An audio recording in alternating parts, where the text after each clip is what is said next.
story. Hi, Steve. Hey, Tyler, yeah, just got JP Morgan's weekly economic report, and they are calling off their recession forecast for this year. They are crediting the quicker than expected resolution of the debt ceiling, as well as less impact from bank credit tightening. 2 seconds later. Take a look at the reversal in the Dow today. It was rallying earlier in the session and then lost steam and closed firmly in the red. One big reason here, Apple. It dipped below its $3 trillion market cap after plunging 5% today. That's the worst day it's had since September of last year.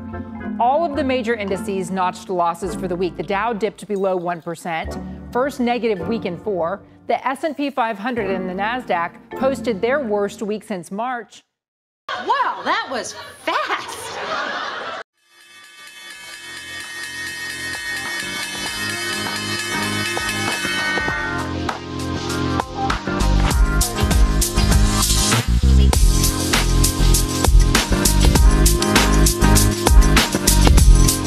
All right. Today is Sunday, August 6th. This is a recap for the stock market activities last week and an outlook for the week to come. And folks, I got a good one for you tonight. Let's begin with this. It's kind of weird what's going on in the stock market right now because I have a lot of bears who follow me, and bears come from all shapes and sizes. You got the perma bears, you know, the ones who say that the world is going to end, go all in gold. Then you got the fake bears like the Chinese zoo, you know, they come and go. You got the pussy bears who capitulated and bought at the top. And that's exactly the point. I talk to these hardcore bears, you know, the world is going to end, all in gold. It's going to crash by 1,000,000%. And I say, look, you look at what happened this week, reversal on higher volume, check mark. Engulfing candles, erasing weeks worth of gains, check mark. You got fundamental catalysts kicking in, check mark. You got the change in mechanics, where we see more buying of puts, check mark. You see the VIX moving higher, check mark.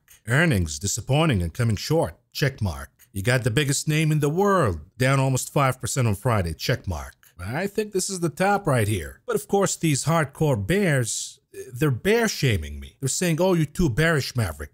What's going to happen is they're going to buy the dip again and manipulate the market higher. You watch. So I'm being bear shamed by bigger bears. I don't know if that's worse or being fat shamed by Lizzo. Even Ozempic would tap out and say, nope, not working here. But anyhow, now that the market went down and we see a little bit of fear starting to creep in, you're going to see all of these fake bears making a comeback bigger than espresso martini. But we now know who's for real and who's not. And for my friends who want to buy the stock market, that's okay, but you got to see it tested first. It's called the durability of the rally. See, this bear market rally, and we call it the bear market rally because it's never been tested. And it began in a bear market. I don't care about the 20% bullshit. It's a bear market rally. If it is tested and it survives, then that's a different story. But for now, it's untested. So why would you buy at this point? You gotta see the durability of the rally. Look, for example, at the bull market rally in the S&P 500 since the bottom in 2009. It goes down, it's tested, the dips are brought over and over and over again. It gets battered, bruised, used, abused, tested more than once, high mileage, and it survives. It keeps going. That's called the durability of the rally. You always have to seek durability. Things that have already been tested. Be like Tom Brady, for example. He's not going to bang any chick without having DiCaprio testing her first. The guy's into the durability. High mileage, dated 15 celebrities before. At least we know she works. Be like Tom Brady, folks. And speaking of sports, did you see the Women USA team today? Oh yeah. I miss the days when the US women team was actually paid properly. At least they had the motivation to play. Now that they got overpaid, here's the result. And of course, folks, all of these are just jokes meant for entertainment purposes only. I promise you, nobody's gonna die by the end of these jokes. So keep your pants on. But again, we're talking about sports here, and it's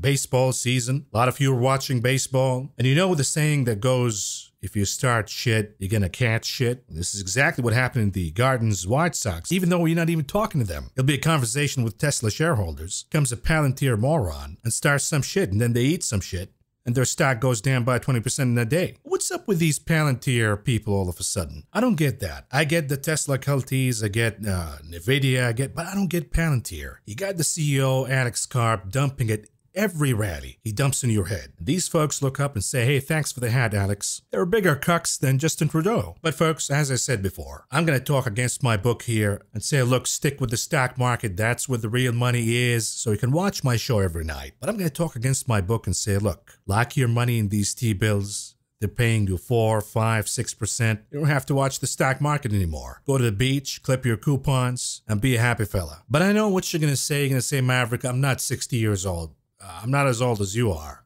I'm young. I'm not going to do T-bills. That's for boomers. I want the action of the stock market. And I say, look, you can ratio your allocation to bonds. You don't have to go all in 100%. You can go 80-20, 70-30, 60-40, 50-50, depending on your age. And you don't have to buy the 10-year, you can buy the 1 year. Lock it in 1 year to get the 5%, and then we'll talk next year. And the majority of viewers of this channel happen to be in their 30s, male of course, besides the 3 ladies who watch the program on a regular basis, of course.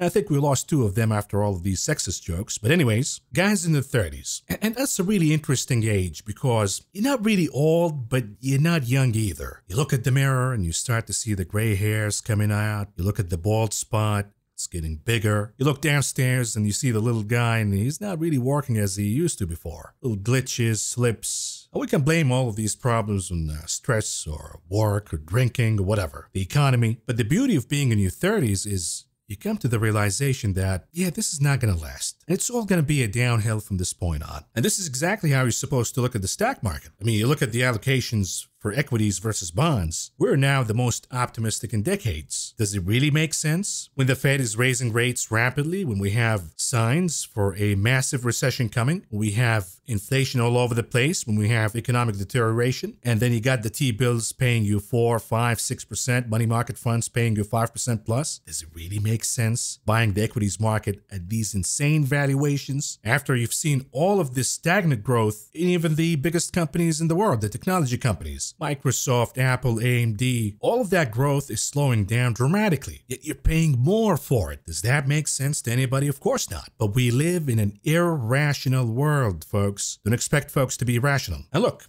folks would say back in the beginning of this year, the sentiment was really bearish. Everybody was bearish. They were going to have a crash. A recession is going to happen. And the opposite took place. Okay, now we have the opposite sentiment. We have extreme bullish sentiment all over the place. Oh, the recession is not going to happen anymore. Soft landing. All-time highs. They're upgrading those S&P 500 targets like they're upgrading iPhones. Oh, excuse me. iPhone upgrades and sales are actually down the toilet. That's another story. But the question now becomes, hey, you said in the beginning of the year that everybody was bearish, and therefore you have to be contrarian. Take the other side and bet for a rally to happen. And you know what? You were right. But now we have the opposite sentiment, extreme bullishness. Are you saying the same now? Are you saying it is time to take the opposite side and bet for the market to go down because everybody and their mothers became bullish? You're not saying that now. And this is how, instead of buying dips, you start catching falling knives. I mean, look at these headlines. It reads, stock market shrugs off recession signals as rally builds. Oh, it's up to the market now. It's going to shrug off the recession. It's going to scare it away. You got the folks in Oppenheimer. They should change their name to Barbie because this is a fantasy, really. They say stocks are on track for a 28% gain this year, and the bull market will stretch into 2024. Yeah, sure. Here's another one. Wall Street reversal. More and more economists are changing their minds and declaring U.S. recession fears dead. Oh, really? Including Jim Cramer, by the way, which should make you change your mind right away. But anyways, surging S&P 500 targets finally caught up to the stock market. Why it is time to buy dips. They're already programming your brain. Oh, that's just going to be a little correction. That's it. Keep buying. Keep buying so it can unload in your head. And of course, the moment on Friday when JP Morgan came out and said, oh, we're raising U.S. economic estimates, and we no longer expect a recession. 2 minutes later, the stock market went down. I love this meme by Jerome Powell. The economy is the Titanic. It is sinking, but the mainstream media, the Fed, the big banks, they're all playing the symphony. Nothing is going on here. Nothing to see. Our ship is just turning into a submarine. And look, they say this crap every single time. Before a crash, before a recession, I tweeted this if you go back to December 17, 2007. A bullish call, says Barron's. You got all of these analysts pushing the envelope and raising S&P 500 targets for 2008. Nobody anticipated a crash. Nobody even anticipated the S&P to go down, except of course the shorts who've been doing the homework. and pointing out the problems. Example, when they say, oh, there is no recession coming. Look at real imports of goods and services, for example. Every single time we went negative, we got a recession. Every single time. You really think it's going to be different this time? I'll see it when I believe it. But for now, I'm assuming it's not going to be different this time. But we're going to have a recession. The sentiment got out of whack. Look at this headline. It says Apple could be a $4 trillion company by the end of 25, as the tech giant is playing chess while others playing checkers. And this is from clown Dan Ives of Wedbush, aka Cupertino. Every time you see his clown face on TV, I mean, he wears the clown suits. Cupertino is going to beat everybody. Cupertino's earning the best quarter. And the stock crashed right in his face. And the warning signs were here. A few months ago, we got the headline that Apple's 40% plunge in PC shipments is the steepest among all computer makers. This earnings report that we got from Apple is the worst since 2016. If the stock is trading at all-time highs, what the hell happened here? The answer is it is a bubble. It is a multiple expansion rally. It's a bear market rally. At the end of the day, rationale will always win and the fundamentals will come back and play. And you're going to see these massive corrections because this is a rally that was built on pretty much bullshit. Look what happened to FT&T, for example, Fortinet. And again, it's a good company. I used to own it back in 21. We made an earnings call on it. But look at what happened this week alone. In one day, the stock erased 20 weeks plus worth of gains. This is when things go out of whack, don't make sense at all, and they finally correct all of a sudden. This is what you see. Margin calls are hitting, the stampede to the exit door at the same time, the shorts piling in. What you saw as momentum in the upside, you'll see in the downside. And I said before, look, we're going to erase the entirety of the June and July rallies. And the reason is there is a huge divergence from the fundamentals. Whether we talk about Fed liquidity or even the bond market, I mean, look at this. The divergence is absolutely insane. And that gap will be closed violently. And the corrections will happen rapidly, aggressively. Because we're going to realize that all of this is based on bullshit. The warning signs were all over the place. A few weeks ago, I tweeted this and said, look, lumber and the Qs, the NASDAQ, been pretty much in alignment here. When lumber futures pop higher, we see the Qs popping higher and vice versa. Lumber recently, in the last few weeks, been trending down. And that was the leading indicator, the warning, that the Qs will also go down. Here it is. A little bit of divergence during the SVB, lumber in blue, Qs in orange, and now you see the Qs finally responding to the signal from lumber. If lumber is right, we have more downside to come in the Qs. We also talked about the relationship of XLE energy. When energy prices move higher, and we see energy stocks outperforming, what happens to the Qs, the NASDAQ? Let's go back and hear what I said, and then come back.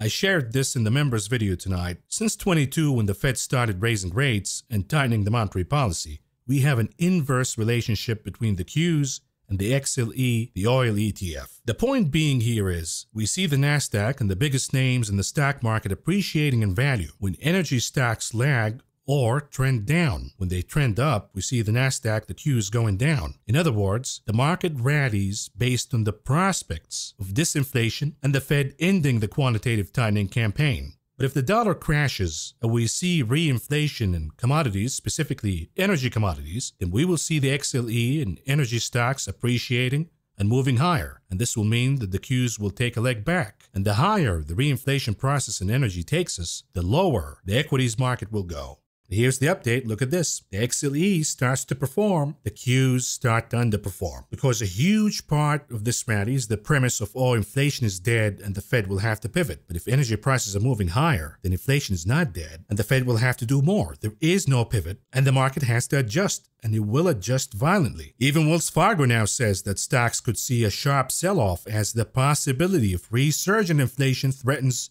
FOMO-fueled rally. Few things to unpack here. FOMO-fueled rally. It's based on nothing. And then you got the resurgent inflation.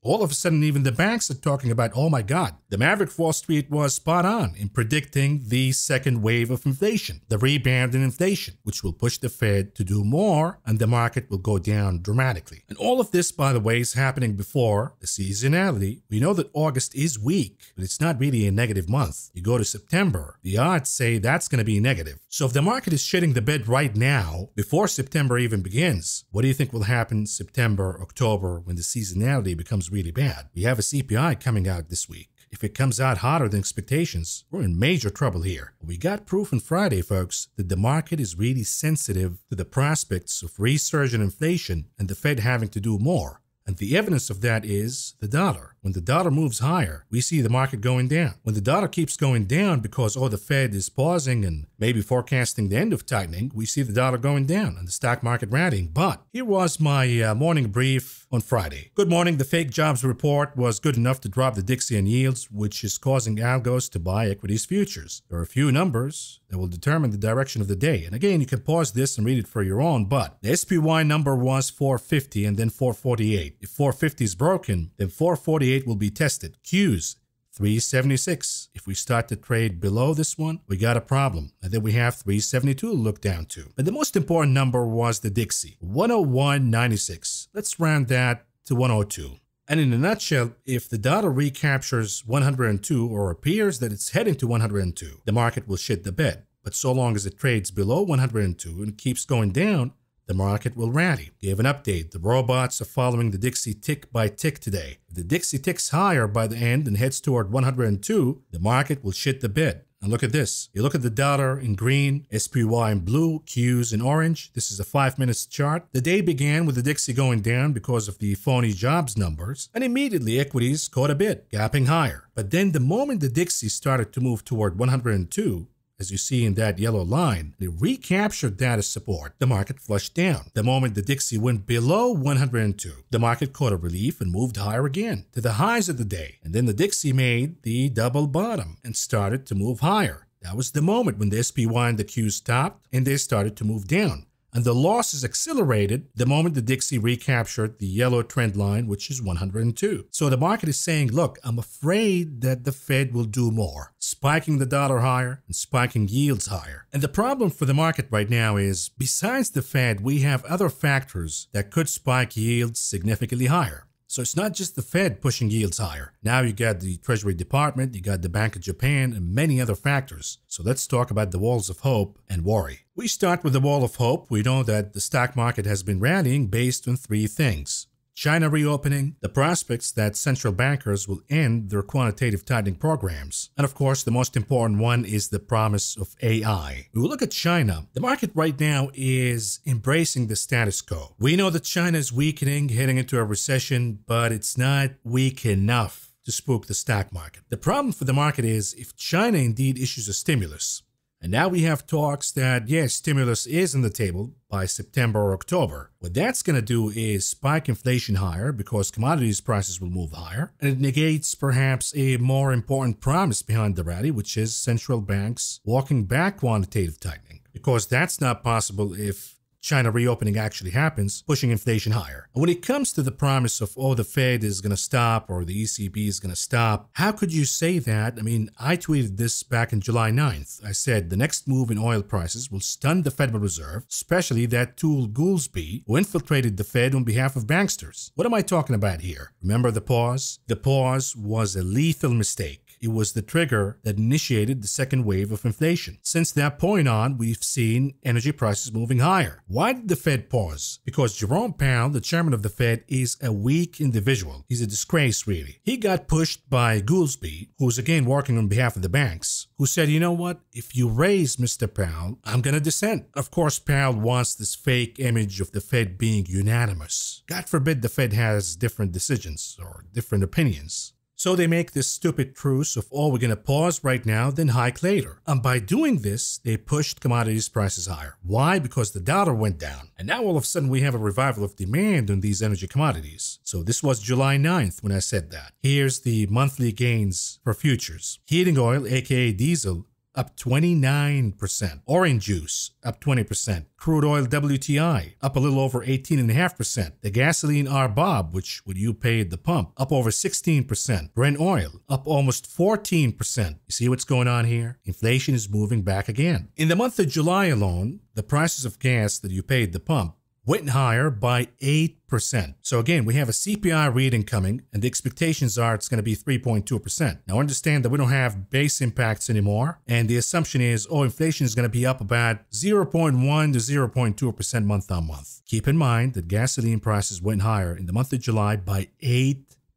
Look at pork belly futures, aka bacon. Look at this insane move since the month of May. The prices of bacon almost doubled. This is insane. That's inflation that we're supposed to see soon enough in the CPI. And again, a reminder, the hope by the market all along was, oh, the CPI is going down, so the Fed doesn't have to tighten anymore. They're going to pause, then they're going to cut. What if this premise is negated? Look at this propagandist tool. Used to be the Secretary of Labor, by the way. I don't know what happened to the Democratic Party. Used to be the anti-war, anti-big pharma, anti-Wall Street, anti-propaganda. Now it became the pro-war, pro-big pharma, pro-Wall Street, pro-everything that they fought against for all of these years. What the hell happened to the Democratic Party? But anyways, we'll answer that in another episode, folks. But in the meantime, he says unemployment is near 50 years low. Inflation is slowing. Real wages, what paychecks can actually buy, are finally rising. Why stifle these gains by continuing to raise rates to slow the economy and risk a recession? Question mark. He's talking to the Fed right now. Well, obviously they're out of touch because inflation in real life is surging higher. It's not really slowing. Your wages, sure, they're moving higher, but are they moving high enough? The answer is absolutely not. The unemployment rate is near 50 years low because folks have to take 2-3 jobs to pay the bills. And by the way, what if inflation makes a comeback? Then all of this shit that he's talking about goes out of the window. And all of a sudden now, the Fed will have to do more and increase the probability of a recession. Folks, we talked about this since the get-go. The end result of a massive inflation cycle, that's just like we have right now, is a recession. The recession is inevitable. The question is, how are we going to get there? Is it going to be just a plain vanilla, the Fed raises rates, the unemployment rate moves higher, and we get a plain vanilla recession, and then we move on? Or is it going to be that inflation will be stubborn, the economy will be stubborn, and the Fed will have to do more, and by doing more, they risk a systemic risk event which will cause a recession? Or is it going to be by the Fed abandoning the fight, letting inflation go as high as it can, and inflation takes care of the consumer purchasing power, and we hit a recession? So the recession is inevitable. It's just how we're going to get there. And then the severity, of course, becomes another discussion. Now, when it comes to the wall of hope, perhaps more important than the Fed or China is AI. Two magical words that mean nothing at all, but it succeeded in mass hypnosis. They mass hypnotized the investment public. The growth is stagnant. It's actually moving down. The valuations are trash. The macro picture is absolutely horrific. But ignore all of that because we have AI, the promised land, that will come somehow, someday, at some point. Just like the metaverse and the self-driving vehicles. It's going to come someday. We don't know when, but someday you have to get a bite right now before you miss out. The problem is this false premise of AI, and we're criticizing the hype, not the product itself. AI been with us for a long time. It's going to evolve, duh, but the hype is fake. And we're learning now. Investors are seeing that when you look at AMD's earnings, you can say AI all you want, but the profit is down over 94% year on year. I'll believe it when I see it. Show me the results, show me the money, and then I'll buy your stock. I'm not going to be a monkey right now and jump in because you said 2 letters. Show me the money. And a lot of investors are realizing that now. You look at Apple, I mean, that growth was absolutely horrific. AI or no AI, there's no justification for the valuations that we have right now. And now you look at the interest for ChatGPT, for example, and that's dropping like a rock. It appears that the AI mania is about to close. It's about to come to an end. But the grand finale, of course, would be NVIDIA. If NVIDIA bombs by either missing the revenue guidance altogether, or when we realize that perhaps it is an anomaly, maybe companies got caught in the mania and front-loaded a lot of orders, and they're going to cancel a lot of them. Either way, if NVIDIA bombs, goodbye AI, and the market has absolutely no legs to stand on. And the wall of hope becomes the wall of kaput. And all of a sudden, now we have to talk about the wall of worry. We got a brand new wall of worry for you. And of course, we have the clown show in DC. And now, I mean, what's going to happen here? It's obvious that they don't want Trump to run again, but he is too stubborn to quit. So what's going to happen here? All of these indictments and his reputation is still here. His fans are still going to vote for him no matter what. The only way you can prevent him from running is jail. Is the market really paying attention at all that perhaps the front runner of the Republican Party will be jailed, a former president? Absolutely not. The market doesn't care at all because the market looks at this and says AI. That's all what matters. Then you look at the Russia-Ukraine situation and that's getting worse. It's not getting better at all. But the market doesn't care at all. A few months ago, they told us, oh, the Russians are running out of ammo and now they're fighting with shovels. So it's getting close. Just stay patient, it's going to happen. Well, it turns out these shovels are more durable than Irina Shayk because all of a sudden these Russians are jamming in the sophisticated U.S. weapons that we gave to Ukraine, billions of dollars. The counteroffensive is a bust, it's not really working, and of course Ukraine is going to lose the support from the West. The headlines are sounding different now. Here's one of them. It says Ukraine has tested its allies' patience with its military strategy and demands. Here's another one, CNN poll. The majority of Americans oppose more U.S. aid for Ukraine in war with Russia. So the public opinion is now changing. And of course, the Ukrainians, they're becoming desperate now, so they're using different strategies besides the counteroffensive. They're hitting Russian targets in Crimea, in Moscow now, hitting oil tankers in the Black Sea. And of course, the Russians are accusing Ukraine of terrorists' attacks, quote unquote. Besides the economic ramifications of two of the largest producers of commodities in the world being at war and the implications of that on inflation and world hunger, how do you think this conflict will be resolved? The bets on a clean win by Ukraine, that seems to be abating. So what is the other outcome? Is it going to be Russia winning and taking over Ukraine entirely, and how are we going to react to that? Is it going to be a peace deal? How's it going to happen? What are the compromises? Or is it going to be that Ukraine will go crazy, do something big in Russia, and the Russians retaliating by a nuclear strike? In either scenario, the market doesn't care. The market been looking at this and saying, I don't care. It's AI. AI will fix it all. We're going to have peace in Ukraine because AI. Sounds delusional? Yes, it is. And then we have China. We talked about the risk of China issuing a stimulus because that's inflationary. And the status quo right now that the market is liking about China, that's not going to last. At some point, either China is going to issue a massive stimulus or China will slip into a massive recession. You look at these indicators from China, consumer spending. It is collapsing all over the place. Apparel, home sales, restaurants, investments, they're all going back to negative. What reopening? What are we talking about here? Meanwhile, we have industrial stocks with massive exposure to China rallying significantly higher. Does that make sense to anybody? When you look at the factory activities in China, that's still negative. Now the services sector is also dipping back into negative. So the reopening is kaput. Meanwhile, we have a lot of stocks with exposure to China just keep going higher and higher and higher. But fortunately for you and me and everybody else, we got a little taste of what will happen to these stocks if we indeed get a confirmation that China is dipping into a recession. Look at what happened at Qualcomm stock. It flushed down big after the report came out. And the reason is China's really weak. At some point, this is going to have a negative impact on the top and bottom line of these companies. You can say AI like a parrot all you want. At the end of the day, when the fundamentals come out and they don't support this fake story, and we see weakness, the market will have to respond at some point. Then we'll look at the Federal Reserve and the banking crisis, and of course the deluge of bond issuance by the Treasury Department. When it comes to the Fed, everybody says, oh, the Fed is going to do one and done.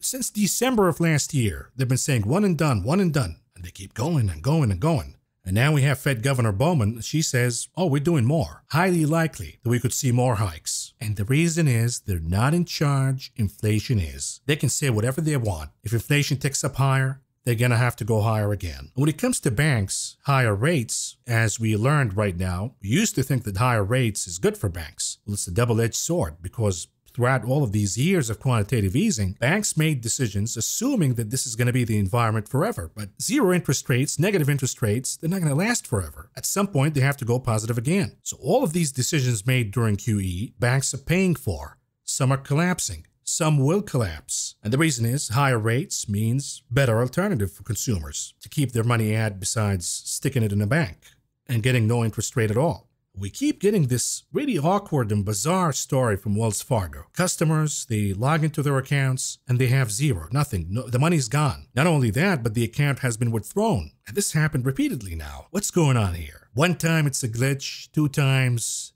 3 times, something else is going on. Then we talk about the Treasury Department. Look at this. We have a record $25 trillion in the month of July. And the problem is they're going to issue more and more and more. And yields will go higher and higher and higher. Even Bill Gross, aka the Bond King, he now says that he's out of regional banks because he knows as rates go higher, and they will go higher, a lot of regional banks will blow up. And he's now bearish on the US 10-year. In other words, he sees yields moving higher. And listen to this headline. US ramps up debt issuance, adding fuel to sell off in treasuries. Now, when treasury bonds move down in price, yields move higher. So when the department issues trillions of dollars worth of bonds all of a sudden, the supply increases, prices go down, yields move higher. And as yields move higher, the valuations in the equity market doesn't make sense anymore. I mean, it didn't make sense to begin with, but it becomes even more ridiculous. And the reason is now you have an alternative that's going to pay you 5% plus, 6% plus, risk-free. Why would you even bother with the equities market? The bump in issuance showcases the rising borrowing needs that contributed to Tuesday's decision by Fitch Ratings to lower the sovereign U.S. credit rating by one level to AA+. And listen to this, Fitch says it expects U.S. finances to deteriorate over the next 3 years. Folks, the problem is that the government is spending like a drunken sailor. And either they're going to cut spending, which has to be a lot now, or they're going to have to raise funds somehow to plug all of these budget deficits. One way they can do that is raising your taxes significantly higher. That will cause them to lose elections. So that's a no-go. What are they going to do? They're going to issue more and more and more bonds. And that will push yields higher and higher and higher. Anyhow, continuing. That is from an already enlarged position. The Treasury is penciling in some $1 trillion worth of issuance in all this quarter. The Treasury said that it will sell $103 billion in longer-term securities at its so-called quarterly refunding auctions next week, an amount slightly larger than most dealers had expected. And by the way, the auctions will be extremely important this week. Anyhow, it also plans bigger sales of debt across the maturity spectrum. The announcement contributed to a sell-off in treasuries that sent the 10-year yields to the highest level since November. Are you listening or not? Part of this deterioration is thanks to higher interest that the Treasury now pays on its debt. Listen to this. The Treasury has also said its tax receipts have been weaker than expected. Oh boy. And in the meantime, the Federal Reserve continuing runoff its holdings of treasuries of up to $60 billion a month requires the government to sell more to the public. The scale of future increases of longer-term debt issuance will depend on the fiscal picture and on how long the Fed keeps shrinking its bond portfolio, the Treasury said on Wednesday. Well, they're going to have to do it so long as inflation is here. And this is what we're talking about. The interest payment alone for the U.S. government is now reaching $1 trillion. This is not sustainable, folks. Look at this chart and have a straight face and say, yeah, this is okay. We're going to handle this just fine. We're not. Something has to break here. And of course, you got Janet Yellen and all of them coming out and criticizing Fitch. Fitch comes out and says, no. The numbers speak for themselves. You assholes. They didn't say that, but I added that. The audacity that these people have to say, oh, Fitch is wrong and we don't know why they did this. It's ridiculous. What are you talking about? Look at the interest payment that we have to pay, $1 trillion. The debt to GDP ratio, almost 120%. We have increased debt. You know, Janet Yellen came out in 2017 and said, oh, the 20 trillion debt that we have, the national debt, should keep everybody awake at night. Well, $10 trillion later, we've increased the national debt by 50% in less than 5 years. And somehow it's okay now? That doesn't make sense at all. And it ties in with the next item in the wall of worry, which is the Bank of Japan and Mr. Ueda, who at some point has to capitulate. I mean, this kind of pressure is insane. Folks are now betting against the Widowmaker. No fear anymore that the Bank of Japan will have to capitulate, and they have to reverse their policy of yield curve control and manipulating the yen down.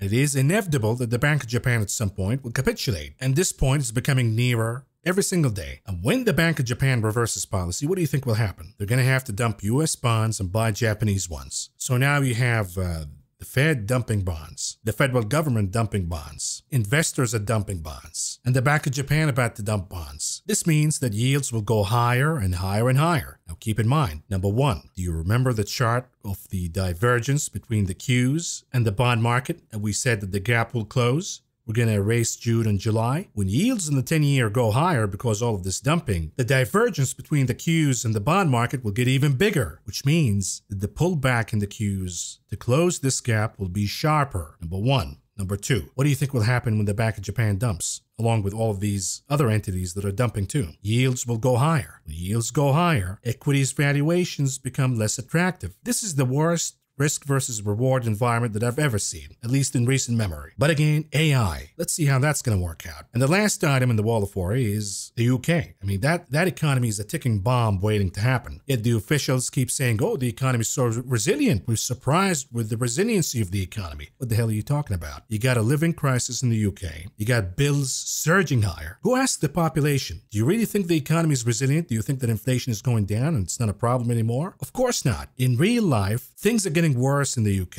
And the Bank of England been saying, oh, this is going to be the last one. We're going to be at the end of the road now. But they keep going higher and higher and higher. This week alone, they raised rates to a new 15-year high because they're not in charge, inflation is. And in the UK, you don't have fixed mortgages, which means we're going to have a mortgage bump. And if one of these big banks collapse in the UK, that's going to be a global contagious event that will spread all the way here to the US market. But is the market paying attention at all? Absolutely not. And the reason is AI. AI will fix it all. England, UK, Japan, China, whatever you want to throw in there. AI will fix it all. In the meantime, when we talk about the inflationary pressure, we talk about the icy and the hot, what about the recession factors? Not just in the US economy, but in the global economy. And this is the problem, folks. If all of these categories in the global economy were in the icy category, then we can talk about, oh, okay, central banks will have to pause and see what happens, maybe cut rates down the line. But so long as you have the divide between the icy and the hot, the Fed cannot pause.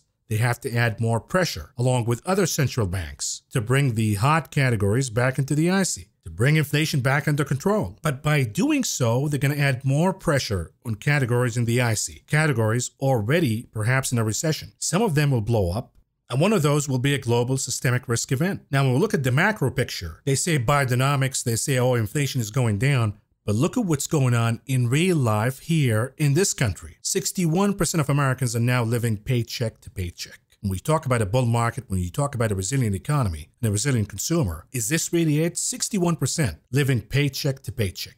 Who's going to stimulate the economy? Who's going to fluff up those corporate earnings if the consumer is getting choked? And they talk about, oh, the jobs report, and we can talk about that, the numbers. They're all cooked. It doesn't matter. Oh, people have jobs. So what? They have jobs, but they're underpaid. They're losing to inflation still. And that's a problem. That's not sustainable. And these phony reports by the Bureau, aka the kitchen, they're absolutely laughable. Every time we have revisions down, no revisions up. Notice that. In the latest report, it says this. May was revised down by 25,000 jobs. June was revised down by 24,000 jobs. You combine them together, 49,000 jobs should be deducted from the economy. 49,000 fake jobs. And they say, oh, there's the seasonality, the confusion. What if in reality, the employment picture is not really that good? And all of these are just fake numbers. Think about that. We have evidence for that, by the way. I'm not just talking out of my ass. If you look at the manufacturing ISM, the employment index is actually trending down again, indicating loss in employment in the manufacturing sector here in the US. And it's not just the manufacturing sector here that is weak. It's all over the world. The readings that we got this week were absolutely shocking. The headline reads, contraction in China factory activities extend into a fourth month. Here's another one. World factory activity shrinks as China's slowing growth take toll. Japan's factory activity falls on soft orders. The headline reads, even India, which is supposed to be a hot economy, Indian factory growth eased for a second month in July. UK factory output falls at the fastest pace in 7 months. Cost pressures ease, where they're easing for the wrong reasons, you geniuses. And of course, the disaster from Germany. Ugly figures, they say, as Germany manufacturing slumps in July. The reading for last month was 40.6 in Germany. This month, it's down to 38.8. These are not good reading, folks. So when you see the talking heads on TV say, oh, but we have an expansion coming, forget about the recession. What are you talking about? Do we have an expansion when factories all over the world are falling apart? And of course, when they talk about the hot side, or look at construction, for example, it remains one of the hottest sectors across the globe. Maybe not in China, but in the US and the UK, we see spending on construction rising. We see employment in construction really hot. We can tie this to the shortage in housing. We can tie this to the fiscal stimulus and fiscal spending. But at the end of the day, this is not to be happy about, because if construction was weak, then we're getting closer to the Fed backing off. But if construction remains hot, then the Fed will have to do more to push it back. And by doing more, they threaten blowing up other really slow, perhaps in recession categories. Keep that in mind. Anyhow, folks, let's move on to the market information. We begin with the closing of the indices last Friday, and here we go. On Friday, the Dow Industrial Average was down by 150.27 points, or a decline of 0.43%. The Nasdaq down by 50.48 points, or a decline of 0.36%. The S&P also in the red, down by 23.86 points, or a decline of 0.53%. Look at these sectors on Friday. Let's be honest here. The only sector in the green really is consumer cyclicals. Thank you to Amazon, up about 10%. Besides that, everything is down, led by technology, rate sensitive, utilities, rate sensitive, and consumer defensive, rate sensitive. When we contrast this with the weekly performance, what do we see here? At number 1, capturing the gold, silver, and bronze is energy. On the other hand, the laggards, led by utilities, technology, and communication services. And we see metals negative too. So what happened this week? The dollar rebounded and the 10-year also moved higher. So any rate-sensitive sectors such as real estate, utilities, technology, all down for the week. Now I'll show you that energy actually moves higher as the 10-year yield moves higher. I'll show you that in the chart analysis, but as the dollar rebounds, we see dollar sensitive such as metals, that's moving down, industrials down. But why is energy up? It shows you the, once again,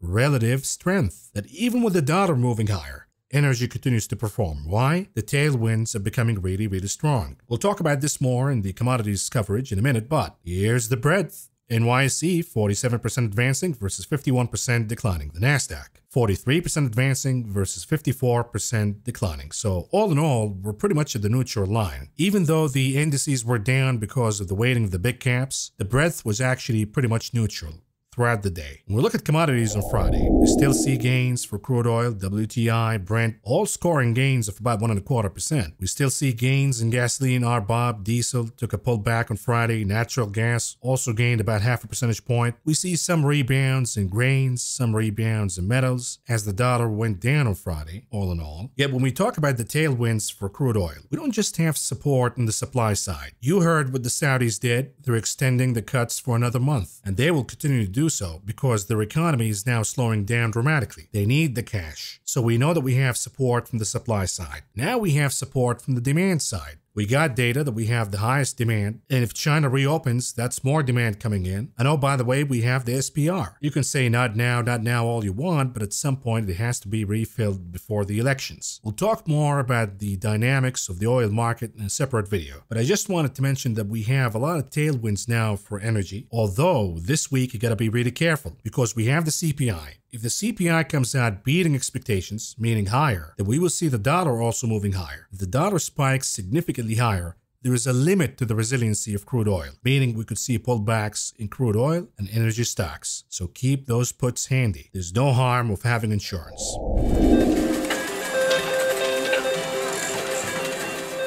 Moving on to the big casino, the options market, what do we see here? The volume moved higher on Friday, mostly because of Amazon. But when we look at the demand for puts, it is increasing higher. So do you remember when we talked about we need to see not just the technicals reversing down, we need to see the fundamentals reversing down, we need to see the mechanics reversing down. The reversal in mechanics means a shift from buying calls to puts. We see the VIX increasing higher. We're getting into that process now. You see readings in the 40s when it comes to puts. And folks, the implied volatility is moving slowly but surely. And at some point, it's going to explode higher. And if you're not in the trade, you're going to miss it. Let's go back to last week's video and hear what I said about options on the SPY. Take a look. If you believe in the seasonality of the VIX, that we will see volatility increasing, your options will gain value based on that alone. Example, look at the SPY. The implied volatility is about 12%. It's really cheap. You buy the 450 puts with the expiration date of August, for example. Let's say the implied volatility moves from 12% to, let's say, 15%. Not a major move. But look at this. All of a sudden, your put options are increasing in value based on that alone, based on the VIX moving slightly higher. So keep that in mind. So the implied volatility increased just a tick, and the SPY went down not by a lot, it was just a pullback. The 450 contract was worth $77, 77 cents a piece. This same contract is now worth $5.66 a piece. So it appreciated significantly in value in 1 week alone. Are you paying attention or not? I'm just trying to help you out here. As the implied volatility increases higher, you gotta take advantage of these cheap puts. And the moves are happening rapidly. If you miss them, you miss them. Let's look at some unusual activities that took place in the options market on Friday and then move on. We start with the butterfly put spread on the SPY. Now, if you happen to be long the stock market, you're afraid that we might see a massive sharp pullback. Of course, the wise thing to do is to book profits, number one. Number two, to buy insurance policies on each position that you have. But sometimes you have to eliminate redundancies by buying puts on an index, an ETF, or the SPY, or the Qs, depending on what your portfolio looks like. But what if you want to participate if we have a massive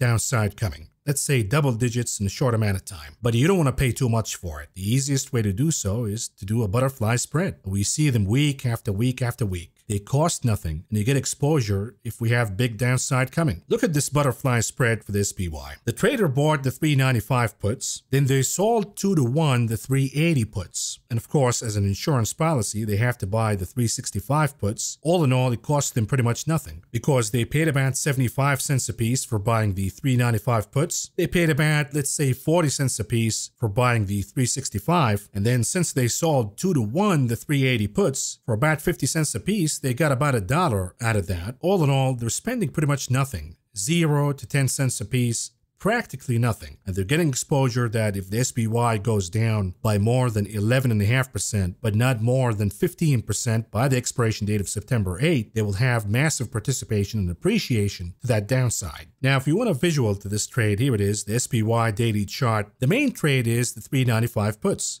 The trader sees what I see, that we could see a sharp pullback that erases the June and July rallies. Not only that, but perhaps April and May. And we go back to the SVB conversation. If that is the case, the trader wants to buy the 395 puts, but they don't want to pay too much for it. So they sold the 380 2-to-1, and that is considered the body of the butterfly because it weighed more. And then, since you sold 2-to-1, you don't want to be in the hook if the SPY goes beyond 380 by the expiration date. You want the insurance leg, which is the 365. The goal, of course, is by the expiration date, September 8th, the SPY goes down all the way perhaps to the body, 380, downside of about 15%, but it closes above 380 by the expiration date. And then the trader can turn a zero, pretty much nothing invested at all, to a profit worth about 15 bucks a piece. Not bad. But the point here is they see big downside coming. We've been seeing trade after trade after trade also predicting that we're going to see a massive pullback across equities. So keep that in mind. And then we have the ticker TWLO, Twilio. A lot of software names went down big this week, including the cybersecurity names, but somebody sees Twilio also following suit here and going down big. They bought the 47 puts for the expiration date, August 18th, with expectations that Twilio will go down and lose more than 23% of its value by then. They paid about 25 cents a piece tenor. This trade, all in all, spending about $250,000. And then what about the trade for the ticker FND, Floor and Decor? A lot of these retail businesses are going bust. And this name was down big on Friday, but somebody's betting for a rebound here. And they did so by buying the 110 calls for the expiration date, August 18th, with expectations that the name will go higher and gain more than 7% by then. Paid about $1 a piece tenor. This trade, all in all, spending about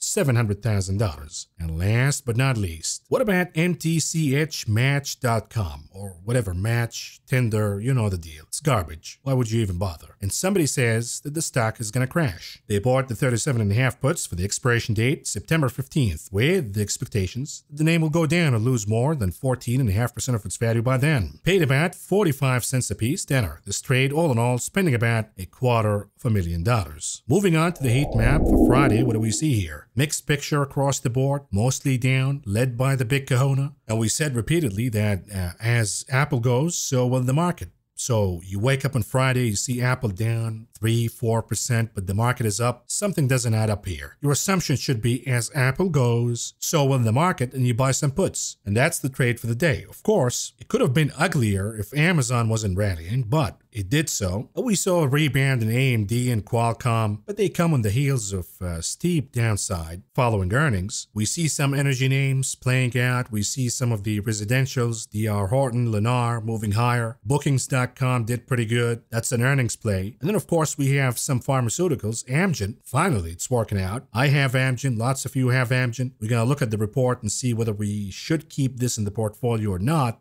But Amgen, a big name, was up about 5.5% on Friday alone. When we contrast this with the weekly picture, let's see what we have here. More red across the board, more losses. It's inclusive now. We see exceptions in earnings plays, such as Caterpillar and industrials, such as Eaton, ETN, which we've been bullish on since the beginning of the year. Pharmaceuticals, we talked about Amgen, but Gilead, Regeneron also did pretty good. In financials, you got Visa, moved higher for the week. Amazon, of course. AMD, believe it or not, was up about 2.5%. 2.5% for the week, despite the massive reversal that we got. And of course, lastly, energy doing pretty good. You got Exxon up about 3%. Oxy, Hess, a lot of the gas plays were up for the week. And I think we're now getting into the point where the rotation is going to be exposed. It worked out a little bit because of oversold conditions in a lot of these sectors in the stock market. It worked out because there was a lot of chasing, a lot of FOMO. And a lot of folks did not want to chase the big caps, so they chased industrials or metals or banks. I think a lot of this will be unwinded. And we now know that perhaps the only reliable trade for now is energy, because it's inflationary and inflation is moving higher. But this week, if the CPI comes out too hot and the market reads that as, oh, September will be a live meeting, which means that the Fed will raise in September and they're going to talk about it in Jackson Hole. So if the market reads it that way, the dollar will move significantly higher. And there is a point where even energy will have to pull back.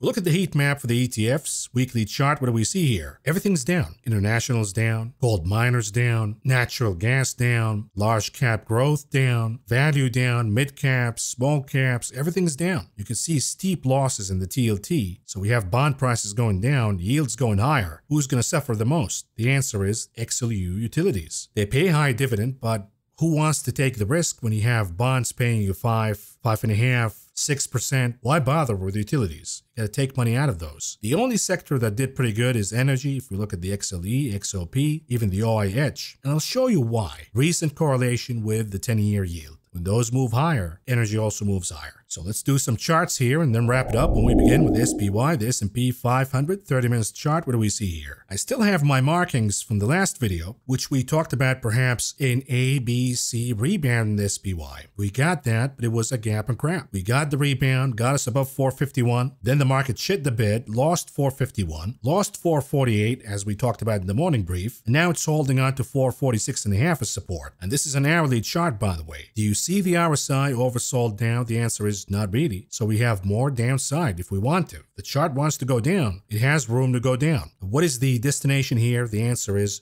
443. It's a gap fill. By that time, the chart will become oversold again. So 443 will be a good place for a rebound, maybe booking profits if you have some shorts that will expire soon, and then look for a rebound, failure, and then add these shorts again if we have failure and a rejection. And the reason is when we look at the daily chart for the E-mini futures, what do we see here? We do have downside momentum. You look at the RSI, it is a negative divergence. You look at the MACD indicator, it is showing bearish momentum, and that's accelerating now. And this week, we lost two important lines. Number one, 45.49.5. Number two, we also lost 45.09. And now we have to look down to 44.72. That's a critical number. If that's lost, then we have to look down to 430.84.5. If that's lost, then we have 4,300. And if we lose 4,300, then you got a 1,000,000% confirmation that what we've gotten so far this year has been a bear market rally. And now the bear market is resuming. We'll look at the daily chart for the SPX, the cash index. What do we see here using the Bollinger Bands and the 20 moving average? Number one, we retested the 20 MA and we closed below it again. Not only that, we closed below the lows of Thursday's candle. That's bearish, not bullish. So it means that the SPX is going down to expand the Bollinger Bands to the downside, which means bearish momentum. You look at the RSI, it is a negative divergence. You look at the MACD indicator, negative momentum. So all roads say that we have more downside coming, unless we have a surprise and the chart recaptures the 20 MA. So we have to identify some support lines here. Here it is. Number one is 4,440.39. Then after that, if it doesn't work out, we have 4,385. If that doesn't work out, then we have 4,337.85. If that doesn't work out, then we have 4,300 even, and if that's broken, goodbye. And perhaps this is what's going to happen, because when you look at the weekly chart, look at the divergence from the 20 MA. At some point, perhaps it's happening right now, we have to go down and retouch this moving average. Now, the velocity of that happening is really important. If it happens right away, then we can talk about 4,300 right off the gate. If it takes, let's say, 2 or 3 weeks to happen, then perhaps we're going to hit one of these support lines, maybe 4,337.85. Maybe it's going to be as high as 4,385. Who knows? But what we know for now is we have an engulfing candle, aka a reversal candle, that erased 2 weeks worth of activities in the SPY. We have negative divergence on the weekly RSI. We're about to have a bearish crossing in the MACD indicator. We're talking about the weekly here, so it is more significant. We're due, folks. Look at the weekly MACD. We don't have a single red impression in the histogram, which means that this rally has gone too far out of whack, and now it has to face a moment of reality, perhaps a reckoning, and that could be really sharp. We could even lose the 20 MA support, but we'll take it one step at a time here, folks. What we're looking for right now is just a retest of the 20 moving average on the weekly chart, which is a downside from this point on, worth about 4.5%. Now, if we zoom out and we look at the monthly chart for the SPX, the S&P 500, what can we see here? Number one, we have a trend line that goes all the way back to the bottom in 09. Do you really think that we're not going to revisit this trend line at some point? Think again. We're gonna. And it might play out as an A, B, C pattern. Number two, look at the negative divergence in the RSI. It says that this is a weak rally. All in all, it's a weak bear market rally. If it fizzles out and it goes down to the trend line, that'll be a downside of about 30% from this point on. And believe it or not, 30% is not really that big. It happens from time to time. It happens after massive rallies. When we look at the Qs and hourly chart, what do we see here? If you go to the last video, I said we might see an A, B, C pattern and a rebound in the Qs. It's going to be a high wall to climb to close above the breakdown candle, let alone closing above 380. This is exactly what happened. We got above 376 for a little bit, and we lost it. And once we lost that support, all hell broke loose. And not only the chart lost 376, it lost 373.82. Now we're looking down to 370. Can we get a retest to 373.82, get a rejection, and then we go down? Sure. Can we go down right away? Absolutely. Look at the RSI. We still have room to go. We can do that without a rebound. But these are the kind of things you have to look for. Right off the gate in the morning, what do we have? Do we have a rebound at 373.82? Then we have to watch this number. If the chart faces resistance, rejection, and reversal from that point on, then you know that the next visit will be 370. If that doesn't hold, then we go down to 367. If we open down right off the gate, then we have to look at 370. How is that going to hold the support? These are the kind of things that you have to do right off the gate in the morning. We'll look at the daily chart for futures. What do we see here? Number one, the chart traded above 15,500. It didn't make it. It got rejected. And it closed below and below the closing of the previous candle. So not only we have a rejection, we have a confirmation of that rejection. Do we have a reversal in trend? The answer is not yet. Not until we lose 15,000 of support. Notice that the trend line is still intact. But do we have leading indicators that the chart is getting weaker? The answer is absolutely yes. We have negative divergence in the RSI. We have negative momentum accelerating now to the downside in the MACD indicator. So if we lose 15,000, the assumption should be we have to close the gap at 14,445. If that's lost, then we'll know for sure that what we've gotten so far was a bear market rally. But we're going to go down maybe in a retest to the levels from March, the SVB collapse. And if that doesn't hold, then we're going to talk about the October lows. You have to look at it as one step at a time. For all of you bears who are looking at this right now, and you're already betting that we're going to go down to the October bottom, and you're buying put options that far out of the money, it is as close as you can get to financial suicide because you're timing the market. You're saying it's going to happen by this date, this fast, and more likely than not, you're going to be wrong. Either you want to short by borrowing shares, and you know how to hedge by buying calls, for example, and you can short right now. Or if you're trading options, you got to take it one step at a time. We look at the NDX, the big NASDAQ, daily chart, Bollinger Bands. What do we see here? Number one, we got a retest of the 20 MA. It failed, and we closed below the 20 MA. Not only that, but also below the previous candle. I should say the lows of the previous candle. That's bearish, not bullish. The chart is also in negative divergence in the RSI. It is also in negative momentum in the MACD indicator. Now, you could say, but Maverick, this could be another bear trap. Look at the difference here. In the previous two, be it the SVB collapse and the subsequent Fed rescue or the bear trap in, let's say, April, May, the RSI was actually in positive divergence. This time around, we have an RSI in negative divergence. So the odds say that this one, third time is a charm. This is the real deal. We're going to lose momentum and we have to look for support below. The first one I can see is 14,940. If that doesn't hold, then we'll talk about other targets. But if we look at the weekly chart for the NDX, looking at the Bollinger Bands and the 20 MA on the weekly chart, what do we see here? We're due for a pullback. We need to go down in a retest of the 20 moving average. If that happens from this point on, we go down by about 7%. Of course, the velocity matters. Is it going to be consolidation allowing the moving average to move higher? That would be bullish. Or is it a massive pullback right away? That would be bearish. Then we have to look for the test. If the test has failed and the chart trades below the weekly average, then we talk about, okay, the trend is reversing and now we have a resumption of the bear market. You look at the RSI, it is overbought, due for a pullback. Same goes for the MACD. We're about to lose bullish momentum, creating new bearish momentum. So all indicators say that we're looking for the garden variety 10% correction. If we step on a landmine in the process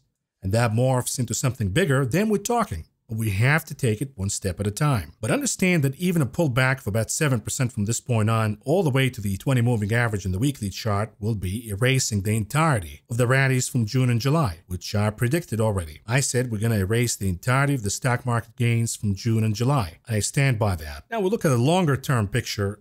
A monthly chart for the NASDAQ NDX, what do we see here? Again, we have a trend line that goes back years. We have a negative divergence on the RSI indicating that whatever we got here, this what folks call it a bull market rally, it's actually really weak from a technical standpoint. And it is trending down now. And if it continues to trend this way, then we have to assume that this was a bull trap / a bear market rally. And down we go. If we go down all the way back to the trend line from this point on, it would be a loss of about 40%, forming the maverick top. But we have to open the hood and look at the components. The NDX, we start with the XLK, which is pretty much the big cap technology names. Daily chart, we use the Bollinger Bands. What do we see here? We're below the 20 MA comfortably now. So the assumption should be that we have to go down and retest 163.23. So we know that we have more downside coming in the big caps. We'll look at the weekly chart. What do we see here? You use the 20 moving average, Bollinger Bands in the weekly chart. It also coincides and confirms 163.23 as the destination. So again, the assumption is we go down there and then we see what happens. That would be a downside of about 5.5% from this point on. You look at the monthly chart for the XLK. What do we see here? Double top perhaps, negative divergence on the RSI, trend line that goes all the way back since 2015. At some point, we have to go down there. And if we do, that'd be a downside of about 42.5%, forming the maverick top. Another huge component of the NDX, the NASDAQ, is chips, the SMH. We look at the daily chart here. What do we see using the Bollinger Bands and the 20 MA? We got a retest on Friday. It failed, and we closed below the 20 MA. Is that bullish or bearish? The answer is it is bearish. And the assumption should be, absent of a recapture of the 20 MA, we should go down more. And if we use the monthly chart for the SMH, what do we see here? Again, a trend line that goes all the way back since 2015. Negative divergence in the RSI, possibility of a double top forming the maverick top. And if that is the case, from this point on, we go down by about 54%. Of course, the velocity matters, the rebounds matter, the percentage will change, but the bottom line is, at some point, we have to go down to this trend line, which increases the possibility that what we've gotten this year so far is a bear market rally. When we look at the IWM, an hourly chart, what do we see here? We talked about an inverse ABC pattern, and since then we got that, and the chart has been consolidating in or around 195. On Thursday's video, we talked about the possibility of an inverse head and shoulder rebound. We got that, but it failed, and we went down below 195. Is that bullish or bearish? The answer is it is bearish. But we have to look at the daily chart. What do we see here? Unlike the SPY and the Qs, the IWM is still stronger, because it closed above the 20 moving average. But here's the problem. We look at the weekly chart. What do we see here? We have a divergence outside of the Bollinger Bands. The last times we got such divergence, the IWM pulled back by about 15% each time. So if that is the case, if we go down to the 20 moving average, that would be a downside top to bottom of about 9%. But history says we're going to pierce below the 20 moving average and go below that, in or around 15%. If that is the case, then we're going to start talking about, oh, remember the recession that we said it's over, it's not going to happen? Oh, it's happening again. The rotation, it's over now. So this is really important to watch. And by the way, if the IWM goes down by 15% from the top of the divergence outside of the Bollinger Bands, it's going to be led by the KRE, which means more chaos in regional banks. Keep that in mind. The Dixie daily chart, what do we see here? We talked about 101.96. We can round that up to 102. We closed above this number. This is bullish for the dollar, now bearish. And if the CPI comes out hot, we will see another massive move higher. If the CPI comes out cool, then the dollar goes down again. In the case of the dollar going down, equities will benefit. In the case of the dollar moving higher, which is the consensus by me, then equities will suffer more. For now, we have to wait for the CPI. But now we have to look at the old man gold. what is it saying here? The answer is it's not saying anything at all. Gold keeps 1928 as support. So for now it says, yes, I'm concerned about the dollar moving higher, but I'm not at the point where I'm panicking yet. Now, if the chart loses 1928 as support and we see the negative divergence on the RSI resuming and the negative momentum in the MACD accelerating, then we'll say, okay, gold is now looking at the dollar and saying, oh, it's going to move higher. And by the way, look at the weekly chart for gold. What do we see here? Using the Bollinger Bands. Below the 20 MA, negative divergence in the RSI, negative momentum in the MACD indicator, and the possibility of a head and shoulder topping pattern. In other words, the weekly chart of gold says the dollar is going to move higher again. We look at the SLV silver daily chart. What do we see here? We're back at 21.57 again. And I said, folks, don't rush here. Don't buy silver or gold without a confirmation from the US dollar. And this has been the right strategy so far. Don't be seduced by these rallies and pops. They're going to go down as fast as they went up. But then you look at UK oil Brent, for example, no problem here. Closing at the highs of the week, above 85, so far so good. A win for oil bulls, despite the dollar going higher, despite yields going higher. The problem is, if you look at the chart, we have a negative divergence on the daily chart. It is getting a little bit toppy here. It's getting a little bit overbought. We're due for a serious pullback. But so long as we keep the trend line in yellow intact, I would go as far as 80.27. If Brent oil goes down to that level and then rebounds higher, so far so good. But if the dollar moves higher significantly, spooking this chart, and it goes down below 80.27, then we have a problem. We look at the weekly chart. What do we see here? It is expanding the Bollinger Bands higher. It is above the 20 MA. Unlike technology, this one is actually bullish. But is it getting a little ahead of itself? The answer is yes. It needs a pullback on the daily chart, but the weekly says higher we go after the pullback. And here's the correlation between the XLE, this is the energy ETF, and crude oil. As you can see, back in 2020, for example, when crude oil prices rebounded, but energy stocks, the XLE, were lagging, I became bullish on energy. I said, you got to buy Exxon, you got to buy Chevron, you got to buy all of them. And the XLE closed the gap with the futures. Now we have the XLE trading above the futures. So again, the opportunity is actually in buying futures, not in buying the XLE, but most of us are not futures traders. Most of us trade equities. So we have to look at the XLE. You look at the daily chart, we have what it appears to be a reversal candle. We know that the momentum got a little too hot, a little ahead of itself. We're due for a pullback. Let's say we pull back all the way down to the 20 MA. Then what happens? If it holds, you look at the weekly chart for the XLE, it says we should go higher. We have positive momentum in the RSI. We have positive momentum in the MACD indicator. And we're above the 20 moving average in the weekly chart. And so long as this is the case, despite the pullbacks in the daily chart, the XLE remains bullish. Now, if it breaks the 20 moving average, then we got a problem. Now we look at the monthly chart for the XLE. What do we see here? We have a triangular pattern of consolidation. We can argue that we got a peak above this triangular pattern, depending on how you draw the lines. But the bottom line is, energy is moving higher, not lower. Energy has the tailwind of bullish momentum, not bearish momentum, unlike technology, for example. So can we see the rotation out of technology into energy? That could be another positive catalyst. We're going to get a pullback, an inclusive pullback across the board. My hunch is they will buy dips in energy, not technology. We look at the 2-year yield. What do we see here in the daily chart? We see perhaps a bear flag playing out, and the 2-year moving down. On the other hand, you look at the 10-year, it actually had a positive week. Sure, we have a reversal candle on Friday because of the phony jobs numbers, but all in all, the 10-year remains positive with higher lows and higher highs. And by the way, we'll look at the 10-2. If the chart is moving higher, then we have steepening of the yield curve. If the chart is moving down, then we have inversion. We've moved higher in the month of March in the aftermath of the collapse of SVB, and that was bullish steepening. Why do we say bullish steepening? Because the 2-year went down big, so did the 10-year. But the 10-year went down not as big as the 2-year, if that makes sense. And therefore, we have bullish steepening. They both went down, but the 2 went down more than the 10, indicating that the Fed will back off. What we see right now is a double bottom, and we see bearish steepening. Why do we say that? Because the 10-year is actually moving higher, and the 2 is moving down. In the case of bullish steepening, both of them were moving down, but one faster than the other. In this case, we have one moving down a little bit, but another moving higher by a lot. That is bearish steepening, and that's all what you need to know about it right now.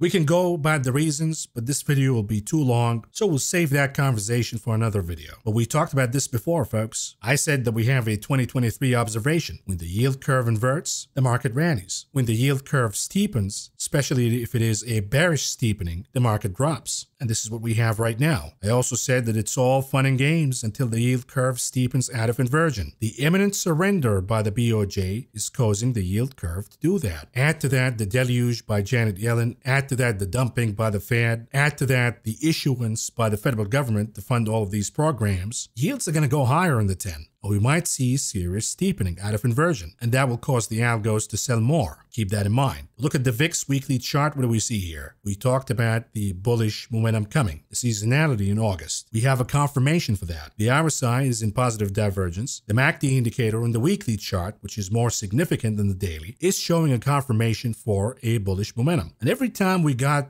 this kind of momentum showing up, we got a serious pop in the VIX. So the assumption is we got above 17.08. We closed above this number. The assumption is the VIX should move higher and a big pop is coming. Then we'll look at Apple, the big kahuna on hourly chart. What do we see here? Look at this. I mean, we talked about when you have a main trend line, which is bullish, then it goes down to a minor trend line. It's a sign that the chart is getting weaker. Then comes the report, and it is disappointing, and we see a big flush down. Apple initially caught support in 185, then lost it.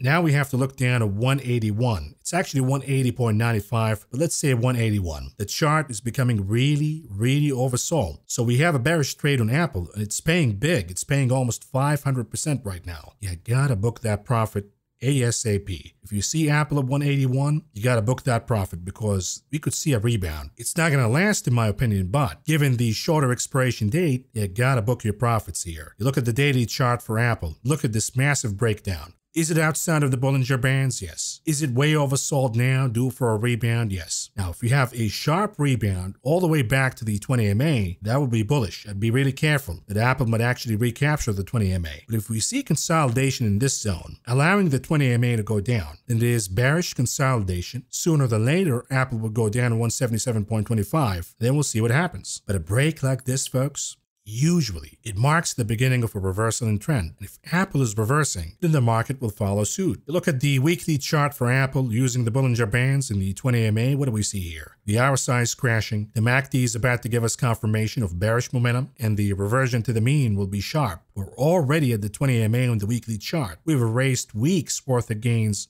on the biggest name in the stock market, folks. Are you paying attention or not? Now, the 20 moving average coincides with 177.25. If that doesn't hold, we're going to see massive downside coming for Apple. We're going to talk about retesting the lows really fast. And finally, look at the monthly chart here, making a new high, but on negative divergence on the RSI. It is now weakening. So is the MACD indicator. If it is a top, then we have to go down to visit the monthly moving average this time around, which will be in or around 150 to 160. The bottom line is we have more than one sign that Apple has topped and it's moving down. And if Apple topped, then so did the market. And now we have to wait for these support lines to assess the durability of this rally. We go back to the conversation from the beginning. We got to test the durability here. If these support lines don't hold, then we're going to get confirmation that this was a bear market rally and now the bear market resumes. And if that is the case, we could see Apple going down all the way to the lower Bollinger Bands, and that would be a downside from this point on, worth about 31% or more. Now, the worst case scenario is if we have a trend line on Apple that goes all the way back since 2018. If we go down all the way to that trend line, it will be a downside from this point on worth about 40%.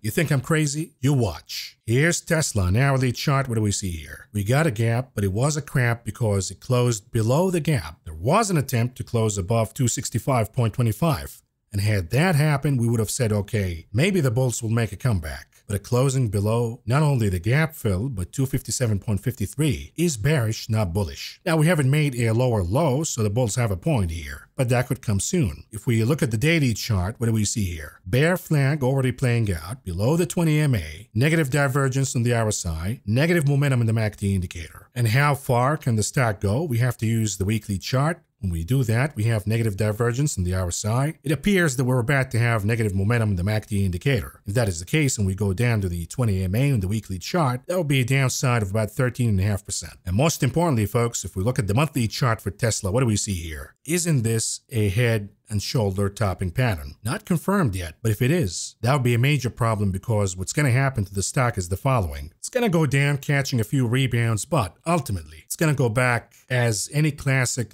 .com bubble chart. It's going to trade sub 100 for a long time before rebounding and trading higher again. And that will be years from now. And again, you think I'm crazy? Think again. How about Amazon? The daily chart, what do we see here? We got a massive gap higher, but it looks like we have a reversal candle here. And it did close below the upper bands of the channel. So we're still within the channel again. If we look at a daily chart, we clean it up a little bit, we use the Bollinger Bands. We have a massive divergence outside of the upper Bollinger Bands. The last time this happened was also due to earnings, and the stock went down from that point by about 23%. I'm not saying it's going to happen the same way, but we're going to see a pullback. We're going to be back within the Bollinger Bands in Amazon. What about Alphabet daily chart? What do we see here? I produced a chart analysis video, which only half of you watched. So don't come to me crying and say, oh, Maverick, you didn't give us any trades. I gave you all kind of charts, all kind of trades, but only half of you watched that video. If you watched the video, we talked about 4 candles outside of the Bollinger Bands. It is due for a pullback. If you took that trade, you made money. But we still have more downside coming. We need to do a revisit to the 20 MA, perhaps going all the way down to closing the gap. We'll take it one step at a time. Then what about Meta? Daily chart, what do we see here? Unlike Apple, unlike a lot of other names such as Tesla, Meta is actually trading above the 20 MA on the daily chart. The problem is it has a negative divergence on the RSI, indicating that the momentum is weakening. If that is the case, it's just a matter of time before we lose the 20 MA. And then if we look at the weekly chart, what do we see here? The divergence is absolutely absurd. Not even a single retouch to the 20 moving average in the weekly chart. But we have a negative divergence in the RSI. We're about to lose momentum in the MACD, so we're going to have to go down in a retest of that line. If that is the case, it will be a downside of about 16 to 17%. We'll look at Microsoft 4 hours chart. What do we see here? Number 1, we lost a bullish trend line. Number 2, we still have 327 as support. So that's the good news. The bad news, we got a retest of that trend line and it was a failure. So now the assumption is if we lose this support line, then we have a confirmation that the bullish trend has been lost. And if that is the case, Microsoft could go down all the way to closing the gap at around 315. That would be a loss of about 4% from this point on. When we zoom out to a daily chart of Microsoft, what do we see here? We have a trend line. It has been broken a few times before. During the SVB collapse, then we have a bear trap in about April, May, and thank you so much for asking. I did fall into it. I was just following the charts. So you can say, hey, Maverick, you got it wrong. I was just following the charts per book. Then we got a little bit of a crossing below during the yield curve steepening that we've seen in the beginning of July. And now it appears that we have a clean break. Now you're going to say, but Maverick, how do we know that this is not going to be another bear trap? The answer is we don't know, but the odds say, when you look at the RSI being a lot weaker than back in April and May, the odds say that this is more sustainable, that this could be a clean break. Furthermore, we'll look at the weekly chart. What do we see here? The RSI is in negative divergence. The MACD indicator gave us the confirmation already. You see that little red tick on the histogram of the MACD? That's the confirmation that now we have bearish momentum. And we still due for a retouch of the 20 moving average in the weekly chart. If that fails, then we have plenty of downside coming. We can talk about sub 300, but we'll take it one step at a time. We'll look at the monthly chart from Microsoft. What do we see here? Outside of the Bollinger Bands, we got a reversal candle. You can call it a morning star. You can call it whatever you want to call it. Doesn't matter to me. Flying saucer, doesn't matter. But it's also followed by confirmation, at least for now. We have a negative divergence in the RSI, and it appears that we're losing momentum according to the MACD indicator. And if that is the case, then this could be yet another double top, aka a Maverick top. What about NVIDIA 4 hours chart? What do we see here? It finally broke trend. It is forming a bear flag formation for now, so we know we could have more downside coming. But NVIDIA will be more resilient, and the reason is we have earnings in late August. So between now and then, we could see Apple down big. We could see Microsoft down big. We could see Meta down big. But NVIDIA is going to hold better, and the reason is we're waiting for the fundamental catalyst. And folks are going to buy the dips over and over, hoping that the revenue guidance is going to stick. Last but not least, Bitcoin daily chart. What's happening here? The answer is absolutely nothing at the time of the recording of this video. Do we have the chart trading below 29,200? The answer is yes, and that's bearish, not bullish. But we don't have a clean confirmation yet. We need to see a bigger candle, a daily closing below the 29,200 mark. Other than that, nothing is happening here. And lastly, moving on to the conclusion of this video, what do we have on the economic calendar this week? Monday, the 7th, we have consumer credit. Tuesday, the 8th, we have the Small business optimism index, we have the zombie from Philadelphia, Harker, speaking. We have the trade balance. Then we have another zombie from Richmond, Barkin. And we also have U.S. wholesales inventories. Wednesday the 9th, we have nothing, but it's going to be CPI Eve. So a lot of moves will happen on Wednesday. Then on the 10th, Thursday, we have initial jobless claims and we have the CPI. All eyes will be on the CPI. We also have the budget from the Treasury Department, and this is going to be really important. How much funding do they need? How much dumping of bonds are they going to do? Friday the 11th, we have the PPI along with the preliminary reading of consumer sentiment. And with that, folks, long video, but lots of information here. Hope you enjoyed it, and if you did, please like, subscribe, leave a comment, invite your friends, join the membership program, do something here. But besides that, this is all I got for you for now. Thank you for listening, thank you for watching, and I will talk to you again tomorrow. Good night. And here we go.